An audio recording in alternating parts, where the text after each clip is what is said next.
What a friend we have in Jesus, all our sins and griefs to bear.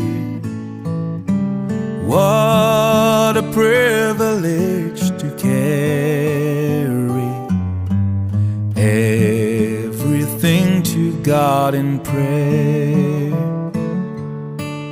Oh, what peace we often forfeit. Oh, what needless pain we bear. All because we do not carry everything to God in prayer.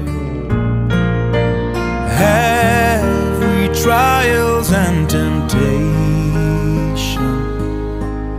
is there trouble anywhere?